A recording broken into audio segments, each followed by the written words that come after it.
Yep, yep. Yeah. I played short second in what was it, my second year or first year with all ball. Second year playing, anything. I played league for the first year, right, in Des Moines and whatever, and then went straight into with all ball and the boys after that, and played short.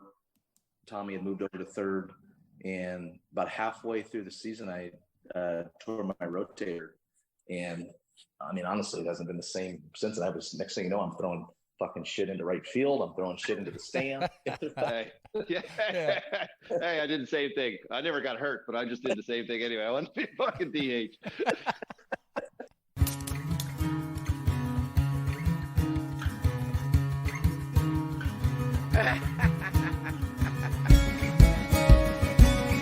Get out of here! I told you, Mr. Drama. I used to be a ladies' man, but I'm a man now. For courting 6 girls all at once, they used me. Bye baseball! My mother said it was naughty, I should take some years back.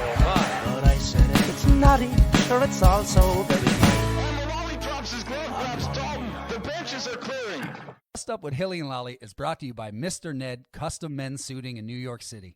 Whether you're a professional athlete, celebrity, or just a couple of softball bums like us, if you're ready to ditch the old dusty suit and stop dressing like an animal, visit Mr. Ned, located at 137 5th Avenue, New York City, and tell Varm Hilly and Lolly sent you. Welcome back, folks. Episode 34, Dust Up with Hilly and Lolly. And Hilly, we got a banger lined up tonight, buddy. We got Matty Palazzo coming on with us, and just one of the true beauties in the game. Can't wait to talk to him. Yes, sir. Captain America. We got, a future Hall of Famer. One of the best American Fastpitch players to ever do it, really. Yeah. He just has a knack for coming up with big home runs in big situations. And, we had the pleasure of battling with him over the last number of years. Yeah, and he's just one of those guys who works hard, leaves it all out on the field, has a knack to rise to those big occasions, and he's just a culture driver on the teams that he's a part of. He's not afraid to go have a bit of fun in the beer tent when the time arises too. Just one, as I said, one of the true beauties in the game, and can't wait to learn and have our listeners learn more about him. Matty Palazzo. Here he is, Hilly, in his very own Field of Dreams down there in Iowa. He was just showing us. Our good buddy, Matt Palazzo. We got him, Hilly. Matty, I was going to ask you, before you show me where you're at, I was going to ask you where in the world you were, because every time I open Instagram, you're in Barbados and Cayman Islands and Aruba. Man, when you live in Iowa, man, it's there's not a lot to do here, and I have a wife that loves to travel, so I just nod my head and say where we're going next. Yeah, nothing wrong with it. That's wicked. Well, I got to let our listeners in on this behind-the-scenes look you just gave us. Hilly, it's Iowa, and I guess it's you build it, maybe they will come, or maybe you don't want them to come, but out there in his, I don't know, you can't call it a garage, but it's a basketball court and a frigging batting cage and everything. This is awesome. When did you get that done? We just finished up a couple weeks ago, actually, and bought some farmland and some ponds down here, put some ponds in, and built what started to be a garage kind of barn dominium for my kids for baseball and stuff. And we ended up just saying, screw it, let's build a 5-bedroom house, and we'll just add a big ass section on for a gym. And my boys that are playing a lot of baseball, and they got a pretty good little setup. Oh, yeah. Well, there's no excuse now. Get up, get out of bed, and get out, get to work. That's right. No. Hit the cage. Just bought softballs today. Perfect. Well, look out, Circle Tap, I'd say. Look out, Circle Tap. There's going to be bombs going everywhere off the old Matty P bat. But thanks for coming on, man. We've been really looking forward to this. I think we talked to you about it at the last ISC tournament when we were at the bar after a few beers, and we finally got it lined up. So excited to get you on and have our listeners learn a little bit more about you, your career, and all the behind-the-scenes stuff that we like to laugh about with you. But Iowa, man, I'm very interested to know a little bit more about your story. You've kind of come out of smaller town, maybe USA baseball background to become an ASA 10-time All-American, 3-time champion, and ISC 2-time world champ. So we got to get into the story. But where did you start with baseball as a kid, and when did the transition happen? Yeah, so started baseball, when I was 5 years old, probably. Had an older brother that was really good player, probably should have been drafted, and took chased some females around, I think, instead. But so played baseball my whole life, right? After high school, I was going to go to a D1 school, but they actually lost funding for titles of whatever it is. So they lost funding. Baseball was axed. I already had everything set up with some buddies in a house. And so I stayed there and went to a JUCO 15 minutes down the street, and our JUCO was loaded with a bunch of D1, freshmen, sophomores. So team actually won national championship that year. So then I've got a 20-year-old daughter now, and I just turned 40 a few months ago, and you could do the math. It was kind of unexpected. I come from a Catholic background, man. It wasn't roses in the Palazzo household at that point. I can tell you that. Yeah. But so my girlfriend at the time, now my wife Jocelyn, we've been together forever, and had 2 more kids. And I moved back, stopped playing baseball to kind of grow up, be a father a little quicker than I anticipated. And I wanted to get back into the competition, right? And I grew up watching my dad play fast pitch, and he was, always involved. Even when I was playing baseball, he was involved with coaching fast pitch teams and in the league. And we had about a 10-team league in Des Moines.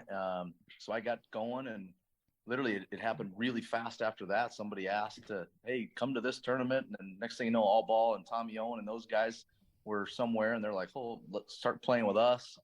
And I feel like USA Scout came up, like my second year playing, and said, you're going to go to Chula Vista, California to an event, to a camp. And literally 2 weeks after that, I was in Czech Republic, and I'm like, what? I didn't know this world existed out here.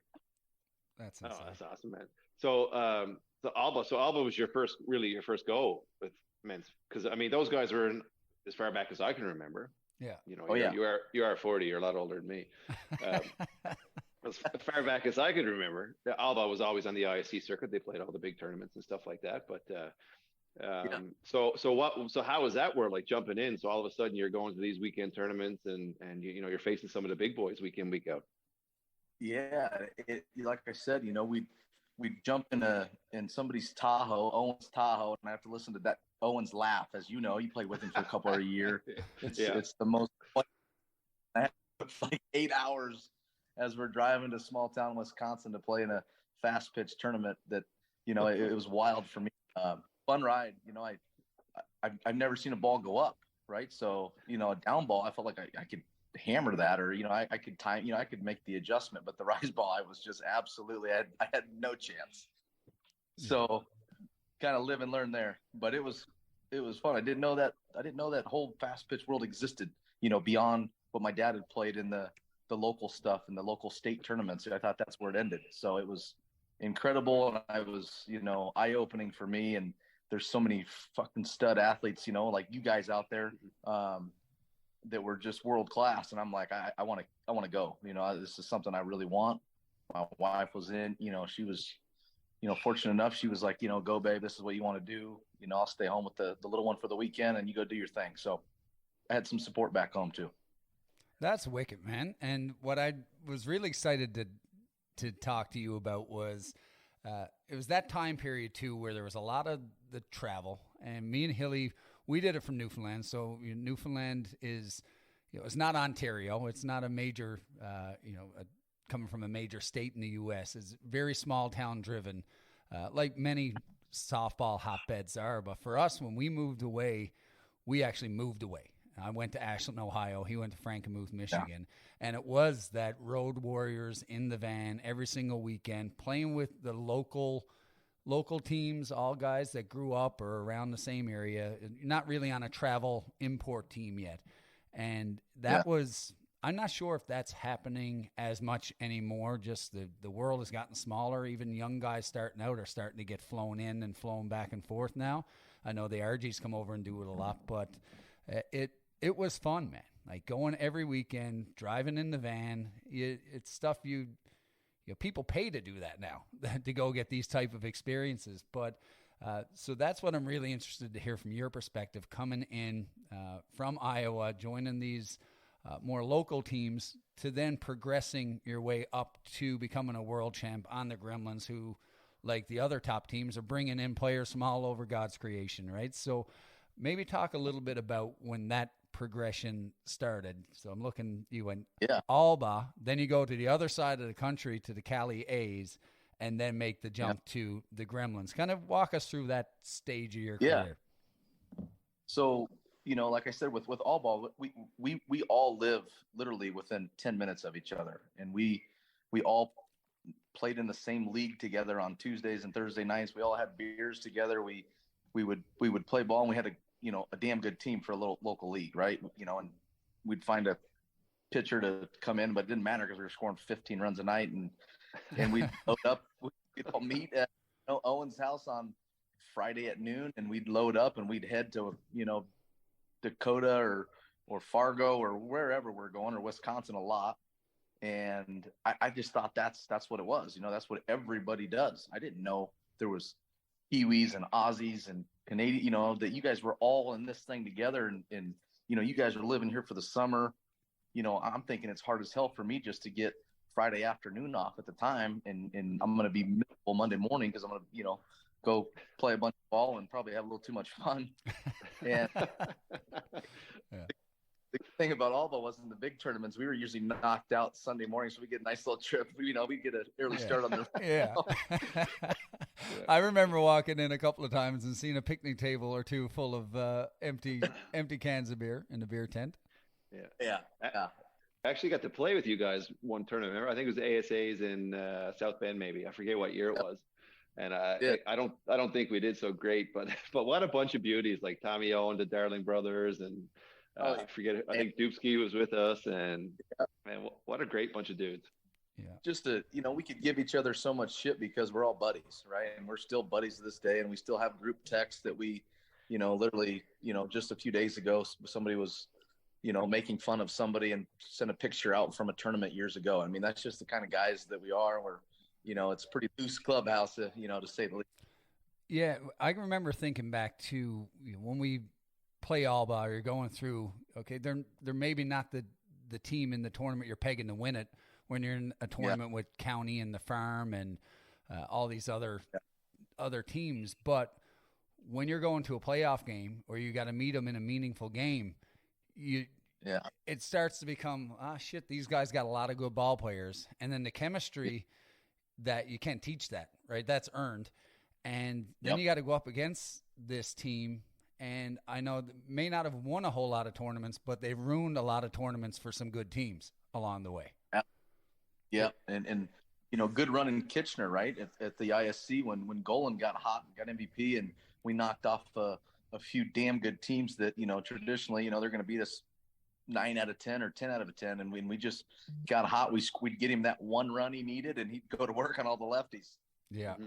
He was tough to face, man, too. He was crafty, but he can get the ball there, and he'd mix it up with that changeup coming from the left side. He was fucking frustrating is what he was. Yeah, and he could mash, too. When he was locked in, he could mash. Yeah, he could hit, too, man, couldn't he? Yeah. Yep. No stuff. And so, from the all-ball days, that was blast. And I kind of got my feet wet there. And there's a little in between there where all of a sudden Steve Moulton comes up, and he's from our town as well, and started the Midwest Stampede. And and there was, I think Coos was involved in that. And all of a sudden, they're calling me and they're going, hey, let's build this thing. I got some money to spend here on a budget. I want to go get, this Bruno Montroni kid and this Benny Noka kid. I don't know if they're going to be any good, but let's go get them. And, let's go get Stacy McLean and you name it. And we started loading up on, Jeremy Manley, and we've got some pitching. We've got Musey. We've got some others. And some vets and some rookies, and it was a pretty damn good, Makia with Larry coming in and Travis Wilson. I mean, you can name and it was, you look at it now and you're like, holy shit, this team was right. Nathan Nuku. So holy shit, that was, you forget that, man. Loaded. Yeah, we were. That's funny you brought up Steve Moulton. I haven't heard that name in years, and I totally forgot all about this. But we were actually signed with Midwest Stampede. It was the year he folded up. Yeah, and I remember it's funny because when we're looking down through us, man, I'm almost positive he was on the Midwest Stampede. That was his name, Steve Moulton. Yeah. So you were on that team in 2008, right, in Kimberley? Yep. Yeah, because we played off against you guys in, I think it was the first quarterfinal when I was with Kitchener. And I remember Jeremy Manley was up, and this is just a story. It's a Denny Bruckert story, right? And a young Steve Mullally story, I guess, too. So we get up, and I think we're losing by a run. And I get up. I think there's either bases loaded or runners on first and second. I think it was bases loaded. And I got Jeremy Manley picked on his changeup. He would drop out early, right? You know how he drops his glove out early and does the windmill? When his thumb was up on top of the ball with a drop ball grip, you could tell that it was going to be a changeup. And I said, okay, I got a game plan. I'm going to try and sit on a changeup.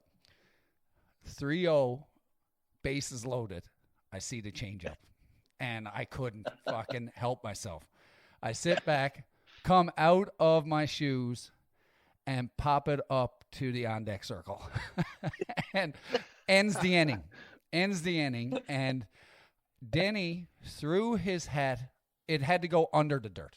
He was over. He kicked it. You know, Denny gets all fired up. So I felt about as big as an ant going back. And anyway, that's a memory that for me is always going to be tied to the Midwest Stampede. But do you remember that tournament and anything about that run you guys went on? I do, and we're thankful that you went out because that could have went obviously both ways. I've played against you too many times, man. Where it's almost like when you play golf with that dude that drains like every 10-foot putt to save par. You get up in situations all the time, and I'm just sitting there like, let's get out of this inning, and I'm going, something in the back of my head goes, he's going to hit a fucking bomb right here anyway, right? So, I tell you what, I want to tell this story. It's my vivid Midwest Stampede story, and I don't know if I assume you were there, Matty. I was there anyway, and physically I was there. Right. It was the boys of summer. It might have been 2008 that year, I guess, and I was with the farm, and we were playing the shits. We had lost to some team, and then I think we lost to Kegel. And so Saturday night, we're we called it the Sidewinder next to the Rad Star. So we're fucking, we're ripping it up. We're out, right? We're eliminated. And in order for us to get in, I believe it was Kegel had to win by like 8 runs or something like that or whatever. So we're like, okay, we're done. We're fucking drinking her up, and we're giving her pretty good. We're changing our flights, like we're going home early. So we get a phone call, or I think it was Grazer got a phone call from Rod that night. He was like, Brownie. It's like Kegel won by however many fucking runs they had to win. It was like a lot, and they did. So very good. So we got to play Midwest Stampede the next morning. And I remember watching my pitcher. I won't say his name, Corey Guru, and he was warming up fucking Danny Hale's first base glove on. I mean, I think we're all still drunk from the night before. Yeah. And the first pitch he throws got a fucking arc on it. And I look over at Rosie, who is the most intense ball player I ever played with, and he's just there shaking his head like, what the fuck is going on? What's going on? I look over at Abby. Abby got the glove, big old glove over his big old head, just trying not to laugh. Anyway, we win. Not only did we win that game, we won like 15-14 or some goddamn thing like that. So what was our reward? Being all drunk and hungover, had to play the fucking Patsies in Fulker, throwing 8,000 miles an hour. Yeah. So anyway, finally we got knocked out. Yeah. Well, let's take this little conversation on a tangent right now. Before we get to the Cali A's jump, I do want to go and take this because we're talking about beer tents, right? And we're talking about the camaraderie being on the road. And Matty, you're one of the boys. You're one of the beer tent boys going out having fun. That makes playing the game special, right? And there's been, I think that's what any of your teammates would say about you, and it's just fun. How has that really been a part of your enjoyment of the game, going to these tournaments? We see you in every beer tent that we're there, but what's your thoughts on the ISC circuit and the environment we call the beer tent? Yeah, no, man, it's when I play with the team, I try to create culture, right? And I try to do that in my own daily life, my own business that I run, right? In my company, it's all about culture to me and the way you treat people, and it's about the relationships you make along the way, right? So, when I came into, but we all got along. So, and that was, hey, we're going to go play, we're probably not going to win ISCs. We know that, but we're going to go and we're going to have a great time. And 20 years down the road, when we're sitting there texting each other, talking about it, we're all going to say, man, we did it right. We left it on the field and then we had fun. Right. So it is what it is. And that was it. I played with other teams, right, that it wasn't necessarily like that. It was more of a, holy shit, we have to compete at this level. And if we don't, we've let everybody down. And there's this added pressure that nobody needs in this game. Right. And so my thing is, guys, let's go have some fun.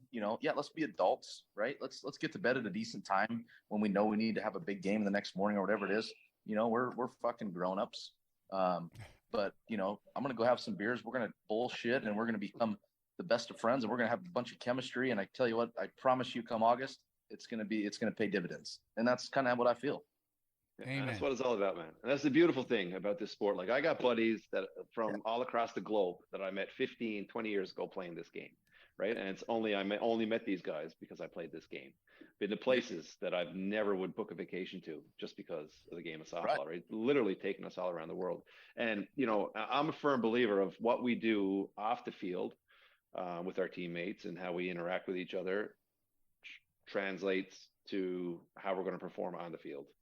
I mean, you had to be a unit on the field and off the field, because as soon as you deviate from that and you develop pockets and clicks and all that stuff, everything's going to fall apart. Yeah, totally. Here's a good example, right? We've all played either on a team or against a team where maybe someone on the opposing team makes an error, and then you can tell the culture on a team when that happens. And I've seen ample times someone will make an error and the pitcher will throw their glove up, or people are like, they come disjointed. Yeah. And I guarantee you, they're a team that don't go to the beer tent together. And then you put it the other way around. If you are week in, week out, building that chemistry, building those bonds, you become friends. You become more than teammates. And what happens when a friend in your life makes a mistake? You're there to pick them up, right? And you can tell the difference. That for me is a big chemistry factor, when you can look at a team that's struggling, or someone on the team makes an error, and how the rest of the team reacts. And I think there's a high correlation to how they interact off the field that contributes to that. You're spot on, man. And when I was kind of making that transition and starting to play with some better teams, and there's certain groups of people that were always on top, right? And there's two of them on this call, and then there's me. So and you guys were like those class acts, top of the world players, hanging out in the beer tent, making friends with everybody. Everybody knew who you guys are, and everybody sees that, right, in the game. And you got some of these young guys coming up now, and these quote unquote rookie guys that see that. And, I just think it puts everybody at ease to say, hey, these guys are the best in the fucking world. They've got all these championships. They win. They're playing late into Sunday every tournament.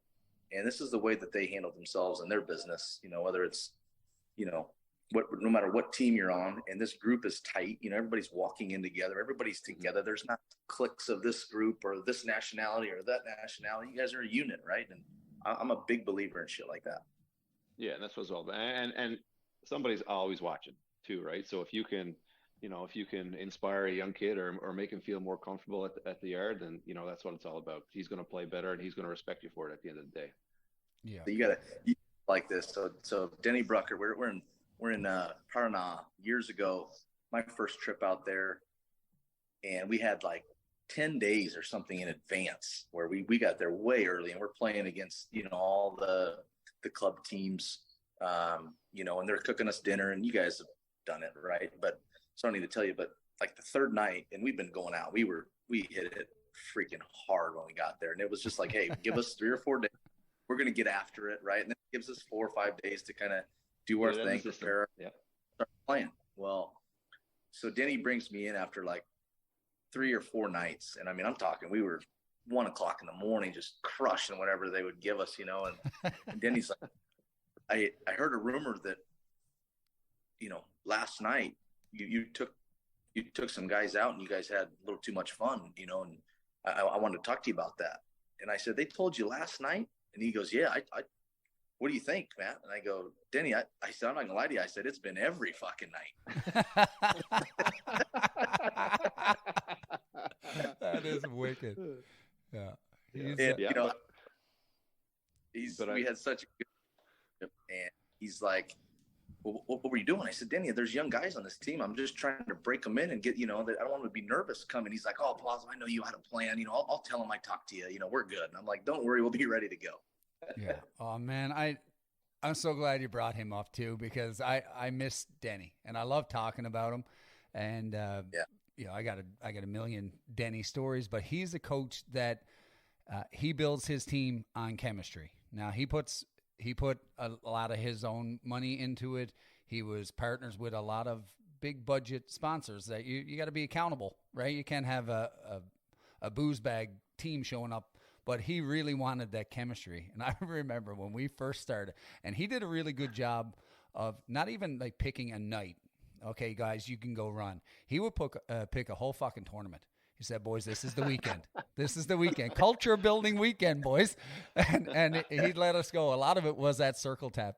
And I remember he would never put me, Blair, Robbie, or Sean in the lineup on Sunday morning or Saturday morning before 11 a.m. He would say the night before he'd know the schedule, he'd say, hey, big boy, tonight's your night to run. You got tomorrow morning off. Have fun. I was like, God love you, buddy. It's friggin' wicked. But it translates into the culture of the team. You can't say it doesn't. Amen. Yeah. I think Moncton might have been your tournament that he let you loose there. Yeah. Oh man, have you ever heard that? Theme. Oh man, Matty. Oh yeah, in the Moncton tournament back, I think it was 2009. Hilly, it was the last year they had it there, and 08 and 09. Yeah, well, Moncton 2, Lally 0. I left my laptop bag there one night because I went straight from the airport. That was Hilly had to take that home for me. The next time I left my whole ball gear, everything there. We played the farm the next morning. I show up in shorts or my uniform from the last game. We're playing using other uniforms that are in my bag. Hilly just wheeling it in. So, but yeah, Hilly, you are right. That was the one he let us off the leash. That's for sure. Yeah, but no, and it's fun, man. And that's what when you see some of the guys, like, we haven't played together, but we knock around with the same type of guys in the league, right? You got the Mullies and Zenons and Cheese and your boys from Alba and the Cali guys. We got Shalesy and Bradley and just all of our guys. And it's very. I think we're all cut from the same cloth. Really want to be the best at what we do. Take the game seriously. Want to win, but when it's outside the lines, it's the camaraderie. And that's what I was really excited about. And I knew would be a theme talking to you, but we'll veer back onto the on-ramp here, Hilly, and go. So when you went from Alba to the Midwest Stampede, and you're getting recognized at this point. You're getting tapped on the shoulder from Alba to this Midwest Stampede. And when you started riddling off all the names, that's a Hall of Fame team right there. And then you go to Cali A's. That must have been a pretty cool jump as well. Yeah. So met Guzman, Hicks, a couple others, right? And had played with on the USA team with a few of those guys, right, as well, and got some relationships going there. Really just a ton of respect for Goose, right? He's he does it right. He just, and Mace was out there with me, and I got to know Mace really well, and, completely different vibe from what I had just come from with, a bunch of different guys, some Kiwis, some RGs, a few Americans, to a team that's now just pretty much a bunch of West Coast guys. And then, like Lucas Mott on the mound that just, might just shove it any given minute and beat anybody in the world. Yeah. Right. Just, Lukey, just give me one run today. I do the rest, Yeah. I was trying to remember if it was the Matta tenure or Ramon Jones. So you were there with Lukey was there. With Lucas. Yeah. Hilly, was that 09 that you were with Cali? Because I remember in 09, Hilly, at the ISC Worlds, you sat on a changeup and hit it right back off Lukey's chest. Remember that? Yeah, he was with Aspen then, I believe. Oh, okay. Was it Aspen? Yeah. Pretty sure he was with Aspen. He hung a changeup. I struck him right in the heart. Yeah. I was like, oh, Jesus, I killed right him. Behind home plate. So Kyle Tom was like a 10-minute break, and I was over on first base. I was like, hey, man, you all right? Like, he didn't understand what the fuck I was saying. He goes, no more changeup for you. That's what he said. Yeah. I was like, okay, bud. Yeah. Well, 4 6 later, he was ready to go the next inning. Yeah. Well, there's something in that. Yeah, there's something in that bloodline, man, when it comes to pitching. Yeah. Oh. I remember watching him with County Materials in Kimberly. It was my first ever ISC in Kimberly back in 2003 or 4 or whatever it was. And man, I was blown away. Couldn't believe it. I was like, holy hell. Fuck, I didn't even know they played softball in Argentina, right? Yeah. But no, man. Yeah, they figured it out. So for you, like at this point, okay, you're playing with Alba, and then getting on with Midwest, you got Jeremy Manley throwing there. He's a bona fide ace any team you go in the world. So you got any chance to win any game there. Then you're getting to play behind Lucas Matta out in Cali A. So you're entrenched in top level ball at this point of your career, and you've now transitioned to become a member of the core of the USA team. One thing I don't want to kind of jump over in all this discussion was, that transition to getting, or that progression, I should call it, to get to that point. We talk about it all the time, like who our heroes in Canada were and our heroes in the game, the guys we kind of modeled ourselves after. For you within like the U.S. program and getting into it down there, were there any that stood out to you that helped you along the way, or you tried to model yourself after, within the U.S. program? It probably sounds shitty to say, but I didn't really know much about the USA program before I got into it, right? I was kind of, baptism by fire, and I was like, this is great. I didn't know there was really a USA program or a national team program until I was really asked to do this camp. Like, I just didn't know. And so, I was, modeling guys that were Canadian. I always loved when we'd play against Abbott. Like, I felt like he just squared every goddamn ball up. Like, I'm playing shortstop and second base when I started, right? And he's hitting pitches that shouldn't be hit, and he's hitting them on the screws. Yeah. And I just loved the way he played the game.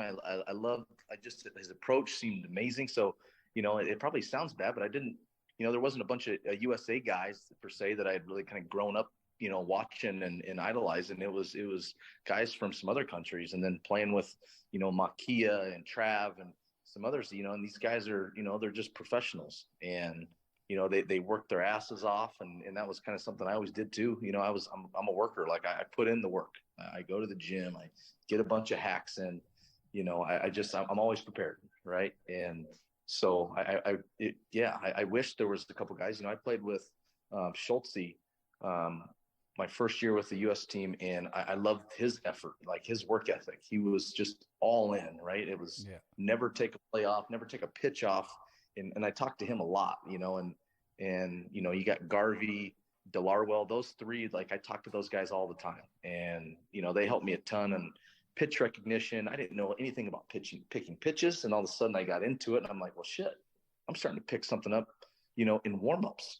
And, then 5 years later, I'm telling everybody how to pick pitches in the U.S. team in this, and it's pretty cool. But no, I didn't have like one or two guys. I felt like it was kind of all a bunch of guys from different countries, which is pretty neat. Yeah, that's awesome, man. So you mentioned middle infield is where you started off in fast. I remember you as a third baseman back with Alba. So were you middle infield in baseball, or was it? Yep. Yeah. I played short, second, in what was it, my second year or first year with all ball. Second year playing, anything. I played league for the first year, right, in Des Moines and whatever, and then went straight into with all ball and the boys after that, and played short. Tommy had moved over to third, and about halfway through the season, I tore my rotator, and I mean, honestly, it hasn't been the same since. I was, next thing you know, I'm throwing fucking shit into right field. I'm throwing shit into the stand. Hey, I did the same thing. I never got hurt, but I just did the same thing anyway. I wanted to be fucking DH. But how did you find it? Like middle infield. So I guess like what are the similarities and differences? Obviously, things happen a lot quicker on the fast pitch. Yeah. Fast pitch time. Yeah. The balls are coming quicker. You got a little bit less reaction time type thing, and the throws are a lot shorter. So was it much of a transition or some early struggles or? I liked the middle early, and I had, a fair amount of success early, and then obviously got hurt, and moved to third and first and played a little bit outfield, but mostly on the corners, a lot of third base, for like the next 7, 8 years, 10 years, it seemed like. I liked third. I just, some of the balls, like I remember like yesterday, Rafael Flores hit a ball off of Cody Thompson of all people, hung some change up that everybody in the world knew how to pick, and he hit a ball that went by my face, and I don't know how it didn't hit me, and if it hits me, it kills me, and I mean, next thing you know, I look back and it's in Nate Devine's glove in left field, and I'm like, man, I gotta somehow get over to the other corner. I'm like, I gotta work myself out of this job. Yeah, man, it's no joke though, man. When you get some of these guys up, and you're one of them for me. Well, actually, both of you. Luckily, I played with Hilly a lot more than against him. But I start creeping back. You do two things. You put the glove a little bit higher up to the face, and you make sure the jack is tight. And you take it just a couple of big steps. Like when you're stepping up to the bat, you're playing with the Gremlins or whoever. I'm on first base. It's almost the way a field goal kicker gets ready to kick a field goal. Okay, they're up by the ball, and then they got to take 3 big steps back and one to the left. Like, this is fine. If you want to lay down a bunt, buddy, give her. But I don't like those balls coming by the friggin' earlobes, man. It's scary. Hilly, I mean, I bet it's got to be 50 times playing first. You smoke one down the line that's barely foul. And I mean, I don't even see it, and or you hit me right in the fucking chest in South Bend a few years ago.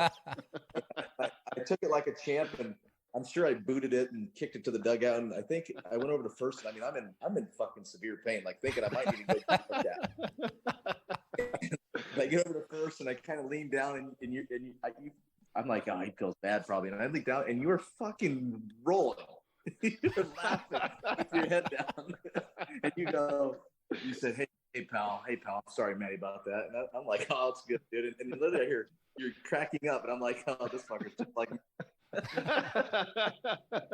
It's funny now because now when I'm up at bat, the first baseman is right in. The third baseman's starting to move back because I can't get around the fucking thing.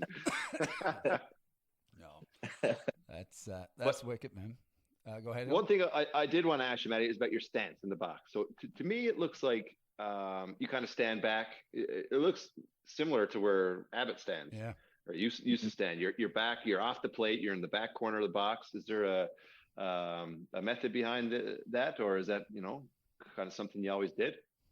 Yeah. So I play around with it a little bit, but it is. I had, I'm a weirdo, like going back and looking at some film, and I look a lot, and I remember there's certain tournaments where I just, you get them. You guys have had a million of them yourself, but the ball looks big, and you're like, okay, what was I doing different there? And start thinking, and now with all the AI, and all these apps, you can get it, anytime you want.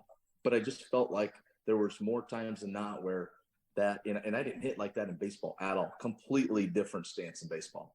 Oh yeah. Right. Yeah. So it just kind of changed over the years, and it just kind of went. And I feel, in softball, when I look, I'm more, sometimes diving in, and I obviously I've always wanted the ball inside. Right. And so then I start diving in, and early in the year, I'm diving in more than I am later. And it's just, a thing I work on quite a bit. And, I knew they were going to try to get me down and out a lot. Right. And that was kind of the thing. And, I was kind of almost knowing I can get to that pitch on the inner half. I trust my hands there, and it was helping me a little bit on some of the outer half. So, yeah, it just kind of changes, but yeah, I feel comfortable. And I do think about Abbott and some success he's had. And I do, I wasn't really thinking about mimicking him, but I could totally see it. Yeah, and Shalesy's another guy who's really off the plate too, but it's kind of deceiving. It's kind of half in our head, because when we fully extend our arms, the sweet spot of the bat is, even though you're back in the box, the sweet spot of the bat is still reaching the outside corner of the plate. Like and we're all the same. We're tinkering with it every weekend. Every game, really, some game you go 3 for 3. Well, fuck, what did I do that game? And I'm going to do that again next game. And then you're 0 for 3. You're switching everything up the game after that. Yeah. And it's funny. You've made that comparison, Hilly, to Abby, and you're talking about it with standing back, because I got the same thing. When I think about you, it's like, well, fuck, don't let him get his arms extended. But then he's in the back. You're in the back corner of the box. I said, well, fuck, he's getting his arms extended on the inside pitch.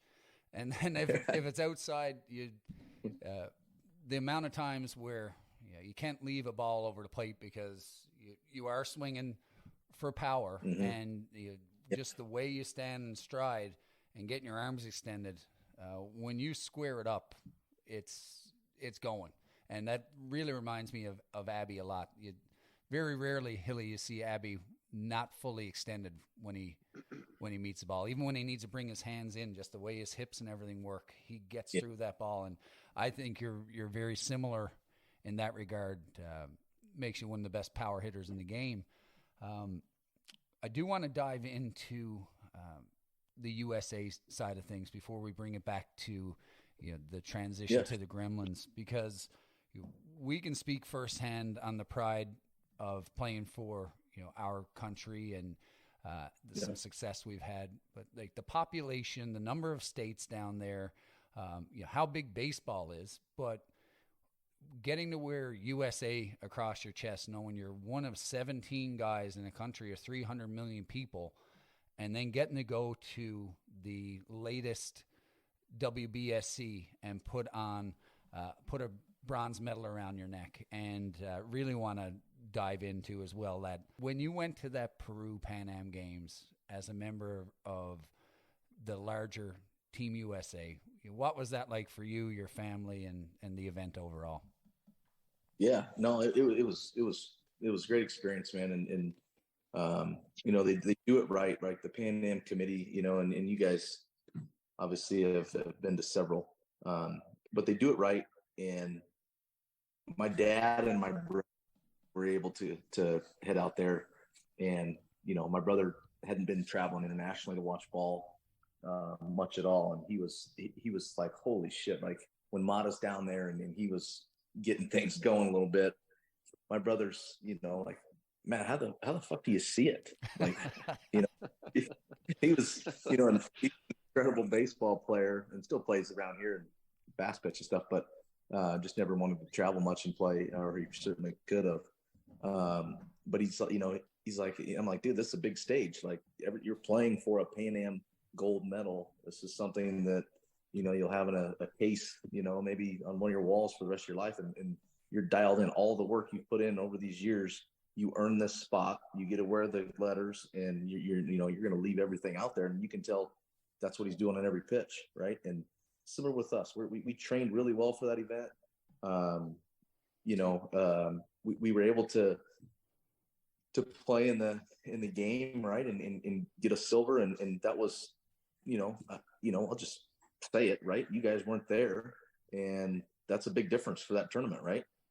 So there's obviously, we were fortunate enough to get there. We didn't compete really well with Argentina in that game, so we left there kind of bittersweet, right? It's great, but guys, we've got a lot of work to do. Like, don't settle for this, because the next time we go, there's going to be all the teams, all the countries there, and we have to improve, right? This is a good stepping stone, but we have to improve.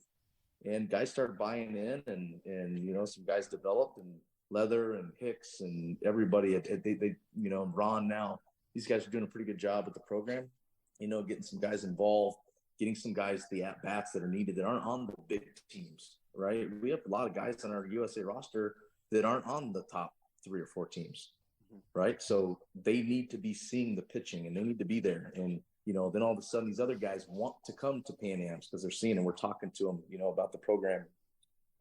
So I got off tangent a little bit there, but back to Peru, it was pretty cool, man. I enjoyed the shit out of it. And kind of funny story there is we'd go play. We played some pretty good games, right? Knocked Venezuela off first game. Urban Ajas, tough lefty.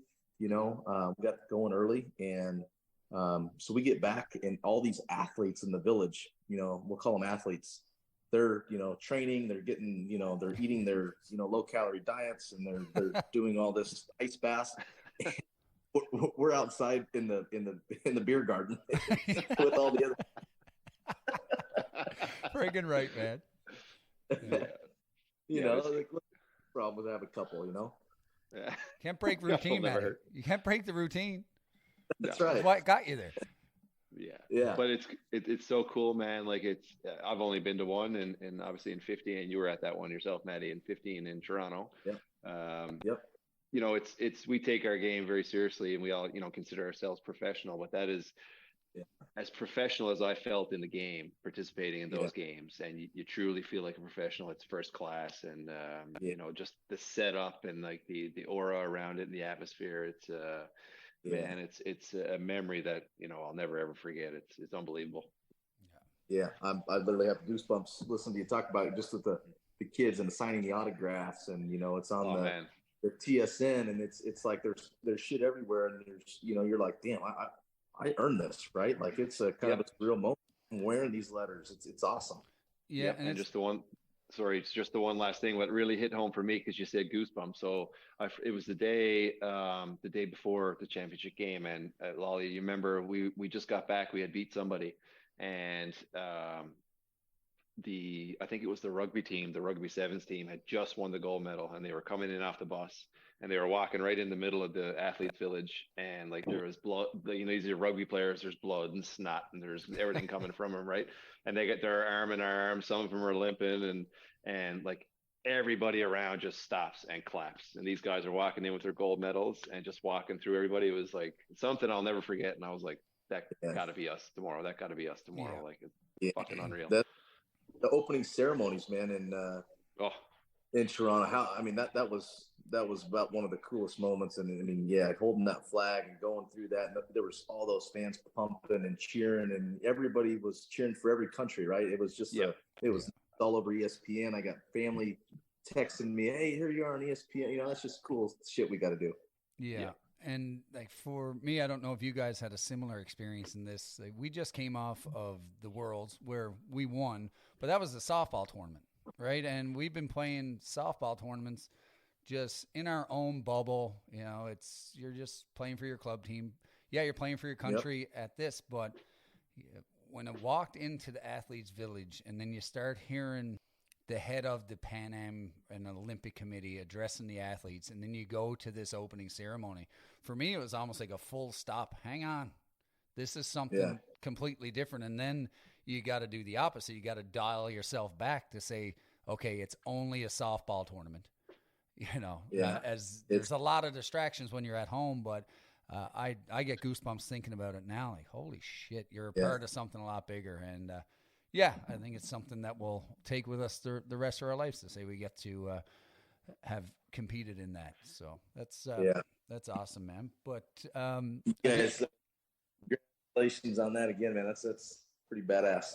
It was a highlight, man. Like, it's top of the list highlight. And for us, I'm not sure if the other teams knew, but we certainly knew that Team Canada up at that point had never lost a gold medal at the Pan Am Games. So we just came off winning the Worlds. And I was like, well, fuck, we win the Worlds first time in 23 years. You can't go out and break the streak. And it came close. We had tight games against you guys. It was a tight game in the final. There was nothing given. that was No. that was as good a ball as I think you could ever hope to play in your life. Yeah. Yeah, we were eight or nine innings, I think, that game against US. Yeah, that was Yep. That was an awesome game, man. Uh-huh. But take us through this last one over in New Zealand. I know that was close to, if not your last run at it in the jersey. Your leader on the team, and it was a podium push, right? Because we talked about it on a bunch of episodes, talking about the hard work that's now seeming to be paying off for the program. What it was like for you guys to go through that tournament and end up on the podium with a bronze medal around your neck. You know, the different vibe there. You know, when we get there, everybody gets settled in. We get some workouts in. You know, some practice games, whatever. We meet every morning. We go through the game plan for the day. We talk about film. You know, the same thing everybody's doing, right? But the vibe in there that we established was, guys, we're gonna win this motherfucker. Yeah. Right. We're not looking to get on the podium. You know, we can compete with any country right now with this group, and every single one believes it. And if you don't, just go back to the airport, because that's not what we're here for. Like those days of USA just trying to knock somebody off, that's over, right? We're competing. We're playing at a high level. We can win, and everybody needs to believe it. Everybody was all in, man. It was pretty cool.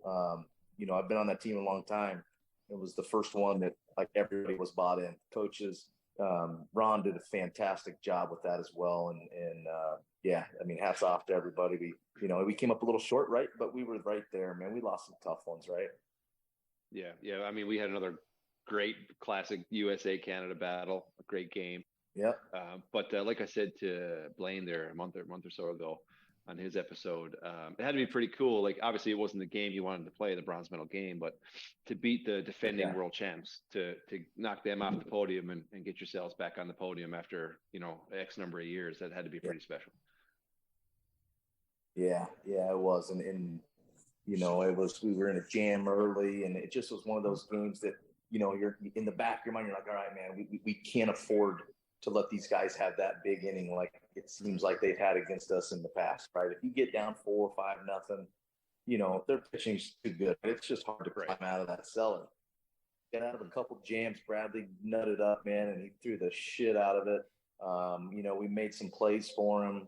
We scratched a couple here and there, and next thing you know, we're literally hugging each other at the end, and got out of a jam at the end, and it's like, guys, this is good, but yet again, as happy as we were at the moment, we got done and we all went and had some pizza as a group, right? And it was the first time I think I've ever drank in a jersey. We just all left our jerseys on. We're like, enjoy the moment, right? We this was fantastic ball for us. We're back on the map, so to speak, but we're not done. This thing has to keep going, and you have to work harder. And it's good, man. So what do you think? You got another cycle left in you, or 2025 Canada? Well, the problem is I just built that damn batting cage. It's there like you go. We'll see how the summer goes and how the body holds up. I was getting banged up, man, after 17 days in New Zealand playing. I was fucking, like, my hamstring was going. I've never had an issue with that, but apparently that's a thing now. My back was fucked up. Oh, yeah. Oh, I know. Tell me about it. There's not enough fucking Gorilla Glue up the Canadian Tire there now to stick me back together. I'm telling you. Oh, it's wicked, man. I hope you do stick with it for one more. It'd be cool to see you go out playing here in Canada. Might make the schedule a little bit easier to accommodate, but you're a huge part of that program. I think there's a lot of guys in that program that look to you as the example. Definitely a theme throughout. I'm sure the culture of the team, especially amongst the players group, is driven by what you bring to the table. And for sure. Yeah. So really, as a fan and a competitor against you, I really hope it does work out, that you go back for another cycle. And it's cool to see you coming back this year. Obviously, and I don't want to talk like there was ever talks of retirement, but there's a big up. Yeah, they're well, fuck, man. Every season, me and Hilly, it seemed like it was, but we can't go through this podcast and not talk about the Gremlins organization. You know, that's really where Matty Palazzo, the champion, was born. But you were a big part of the culture of that team, and really saw a lot of hard work and a lot of years come to fruition there. What can you say about the Gremlins organization and maybe some of the highlights that you had playing there? Well, they haven't won one since I left, so. Well, there you go, Mr. Ned. Boom. Boom. Take that, Bart. No, man, you guys know this. I absolutely, you know, that's the best softball moments of my life, right? You know, you talk about, you know, well, I'm serious right now, so I'm not going to talk about Barn, but talk about Leather and McCurry and some of these guys and Hixie and what Leather's done with that group. You know, he's, you know, hats off to him, and I have the most respect for him. He's incredible. He's helped me a ton, you know, with the game, and he's put together a hell of a group, right? And he did that around culture too, right? There might have been some other players that wanted to come to the Gremlins or could have, but it was more of a, hey, let's get together and talk through this and what's a good fit. And, you know, we want a good clubhouse, so to speak. But Cheesy, I mean, are you shitting me? Is he not the fucking best? I mean, unreal. If you don't think Patrick's, you know, number one in a lot of people's books when it comes to softball, I mean, you know, you guys get to play against him all the time and in a lot of championship games, and just the most fierce competitor, you know, that you ever played with, you know, and you guys, you know, think the exact same of Adam. And I think of those two, you know, when you think of, you know, in our 10-year history of softball and what that looks like, you know, it's Adam, it's Cleary, it's Cheesy, you know, those are the guys that are always there because they're the fucking best, right? And I was fortunate enough to play with the Gremlins for a while, and I absolutely had the time of my life with those guys. Just real professional organization. We had great times, you know, again, off the field, of course, but, you know, we were business, and it was just extremely well run. And I've got, you know, friendships that literally they're going to last forever. I mean, we have a deep bond there, and we built something pretty cool.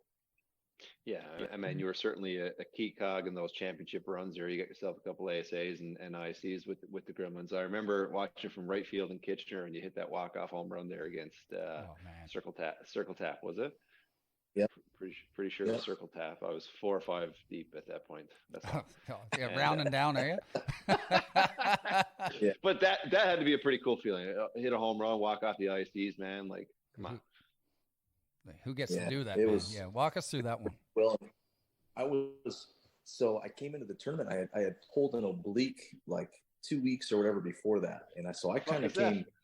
The fuck is an oblique? Yeah, right. Think too hard, and you'll find out. It's the muffin. I was wounded, and Leather's like, you can't move that well, and I'm like, no, I'll be fine. You know, I'll tape it, and so the first game I didn't play. You know, and I'm like, I'll be fine later in the week. And he lets me get one at bat in the first game, and I hit a bomb, you know, against whatever, you know, 8's enough or whatever it was. And so as we keep going, I'm sitting, and I'm fucking pissed, man. I don't want to sit. I'm fine, you know. I'll grind through it. And the other's like, Matt, you're not, you know, and we'll work through it, and we'll get there. And so I got at bats here and there, but I was having a hell of a tournament, you know. I was like fucking 4 for 6 at the time or something, you know, with a couple bombs. And, you know, we get to the championship, and I want this for Cheesy, right? I want it for the Gremlins, of course, but I want it for Cheesy more than anything. Like everybody, you know, he needs that, right? He's worked so hard. He's right there. You know, I feel like we're in a good spot to take it down, and Cheesy's still in a good game. We get some runs. Cheesy spots comes up on deck, and Leather says, Palazzo, you know, take a bat, Cheesy, take a rest, and you'll go close it up next inning. And I got out there, and literally I'm on deck, and I'm just thinking, if somebody's watching this back home, these are the absolute most healthy daddy hack swings I'll ever take my whole life. And Here we go. I love it. I for my oblique before, I'm trying to rip it off whatever bone it attaches to. I don't know. I'm trying to rip it off. And I got the first pitch, I got a lifter and I fouled it back. It was chest high, it was a ball. And I fouled it back and I'm thinking, oh my God, I might have been able to hit that 380. And he came right back to it a little higher. And I got my hands on it and it was enough. And then coming around third, when I seen all the boys, then it got real. And I'm like, fuck, we just won the ISC tournament. Like this little dude from Des Moines, Iowa just won the ISC, this is incredible. And, from there it's, I'm saying this and you guys are like, yeah, dude, we fucking win it every year. So, we know how freaking hard it is. And I guarantee you, it's a big deal. Fuck. Well, Hilly, you did it. You did it in 15, where you got the the big home run and know what that feels like. But you got to go back out in the field and hope we don't blow the lead. Like to hit a walk off to bring that organization. That was their first one, right? That was the first one for the Gremlins. The one you hit the walk off. Yeah, it was good. And this is funny because I'm talking to you guys. I remember. As we're walking kind of towards the beer tent, right? We've done our celebration. We've had our talk. Molly did his annual, or inaugural, whatever it was, waterfall with a beer with his pitcher's helmet on, which is always good. Yeah.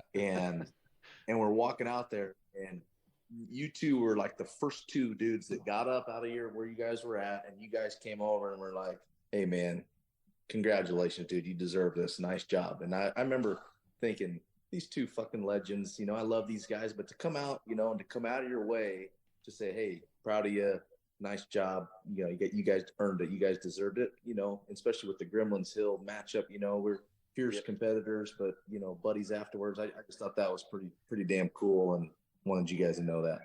Well, yeah, fuck yeah, man. Listen, it's one of the toughest ones to win, right? And you get beat. That's it. You're done. So it's always nice to see. Yeah. It's nice to see your buddies win it, and because, like you said, there's a lot of hard work, and you bust your ass to get to that point, and to come up big in a big moment, man. That's a special moment, and you got to tip your hat to a guy when those moments come along. Yeah, and it also it does go back to there was a rivalry there, but you recognize the guys in the game who I won't say there's one right way of doing it, but there's the saying, oh, that guy, he does it the right way. He's out there, leaves it all on the field. He's there for his teammates, puts the work in that not everybody sees, and then comes out and rises to the occasion when it matters, but is respectful off the field, out having fun, and up and down that Gremlins lineup. I think it's an organization that's built on that. So had nothing but respect and, admiration. That's a tough friggin' tournament to win, and you guys earned it. It was pretty cool, man, but not everybody. There's not a lot of people that get to sit down and talk to that get to walk it off in the fashion that you did. So, it was unbelievable. But I'm looking at your sheet here, man, and you're 10-time ASA All-American. You're going to go into ASA Hall of Fame. You're a 3-time champion. You, as an American-born player, yes, it's an open championship. For us, the Canadian championships are very important. It's something that we really gear up. As an American, does that ASA tournament mean even a little bit more to you, and getting to take home 3 of those and get to call yourself a 10-time All-American? That must be pretty cool too. It was literally like 7 years into my playing in my career where I didn't know. I always, the ASA to me was always bigger than the ISC, right? I was, talking back home, and it was ASA. Hey, how did you guys do in the ASA? Nobody asked about the ISC. It was, how did you guys do in the ASA? With the American, this and that. And I always really got geared up for that ASA. And I know they're close and back-to-back weeks a lot, or a week or two off. But it was a huge event for me, and I was able to get I had a fair amount of success. It seemed like damn near every year in the ASA, and so it's been pretty cool. And when Warren Jones came up to me, I didn't know I had 10, honestly. Warren Jones came up to me and said, "Hey, you're the most, recognized guy in ASA for the Hall of Fame for the Americans as far as all worlds." And I was like, "Oh, that's great." And so I'm like, "Well, I better play again and get another one." So there you go. Yeah. It's a tough ass tournament too, man. Some people argue like it's even harder to win the ISCs. Some people, like, I'm not one of those people, but some people do. Because I mean, especially if you lose right away, like it's only Thursday to Sunday. Yeah. If you lose right away, it's a fucking steep uphill battle, man. Like you got to have 11 pitchers. Fuck. Yeah. Crazy. That run you guys did with the farm, man. And was it in South Bend after losing? Yeah. It started running through teams and colleges, give me the ball and jump on my back, and you guys the bats were red hot. That was impressive. Yeah, it was wild. Yeah, there's a lot of cool moments come from that. I like that it's a unique tournament. It challenges teams in a different way, and I like it. It's just one of those unique majors. But we don't want to keep you here too long, but really we want to wrap it up with an exciting year coming down. You're back. You're playing with Circle Tap, and the ISC is back in Circle Tap. So anyone that's listening to this episode right now knows what probably your work ethic is, how the culture is important to you. What are you looking forward to bring to the table, and what are your expectations for the Circle Tap team heading into this season? Yeah. So when Darren had called me before the last year and said, "Hey, this is going to be a 2-year deal. We've got Dev, we've got this guy, we've got that guy," it was okay. And I said, "This is going to be, I think on paper, this is going to be a little bit of a build, and we're going to really ramp this thing up in 23." And that's kind of exactly how it's turning out. The roster looks pretty damn good. We got a lot of guys buying in. A mix of some younger guys, some veteran guys. You got McCullough, you're in the game right now. You got Jorge and others that are going to, keep you in the game as well and give Deb, some much needed rest when needed. So, and obviously when the tournament's right there at CT, man, and you get all those fans jacked up, and, I was fortunate enough to win it there with the Gremlins. I love that diamond. I love the visual for the backdrop for the hitter's eye. I always have there, so it seems like you pick up the ball a little bit easier on that main diamond. So yeah, man, I'm pretty excited about what this year brings, and I'll if I'm not in good shape, I'm the lazy motherfucker because of this. I'm looking at the batting cage right now from my living room. Yeah. You said it, man. It's something about playing in Circle Tap. Like it's just obviously the bar and first base side helps, but it's I find like the fans are really knowledgeable down there, like lifelong ball fans. It's a very intimate setting. Yeah. Like, fans are right on top of you. You can hear everything. Everybody can hear, the players, and it's pretty cool there, man. Especially playing in front of a packed house. Circle Tap is one of I'd name it one of my top 5 favorite places to go. Absolutely. Agree. Yeah. The ambiance is great. Yeah, it's wicked, man. It's going to be a competitive year again this year. I get to look at it through a different lens, and it's pretty cool. I didn't know if it would be a little bitter lens, not being a part of it anymore. It couldn't be further from the truth. I'm really looking forward to it, and especially getting to follow in a different way guys that we got to grind against and battle against, and you're at the top of that list, man. And I know I said it earlier around there's not one right way of doing it, but for year in, year out, over the last, call it 15 or plus years, you've done it the right way. It's been a pleasure to, watch your rise up through it, to battle against you, get to know you in the beer tent and off of it.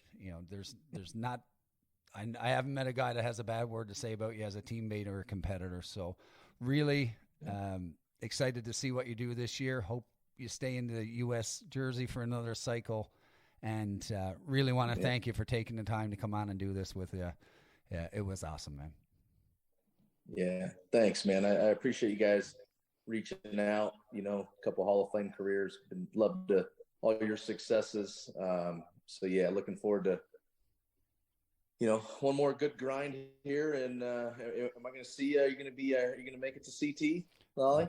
We'll see. Who knows? There might be an old dust up booth there that the people stumble in and out of. We'll see. But I'll be around.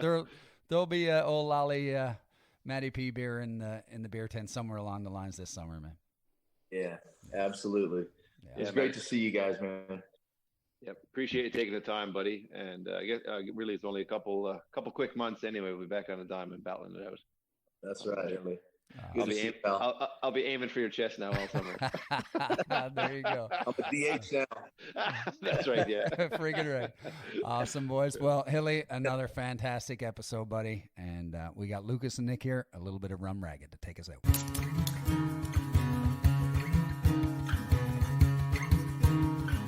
Get out of here! I told you, Mr. Drama. I used to be a ladies' man, but I'm unhappy now. For courting 6 girls all at once, they used me. Say bye-bye baseball! My mother said it was naughty, I should take some years back. But I said if it's naughty, sure it's also very And the lolly drops his glove, grabs Dalton. The benches are clearing.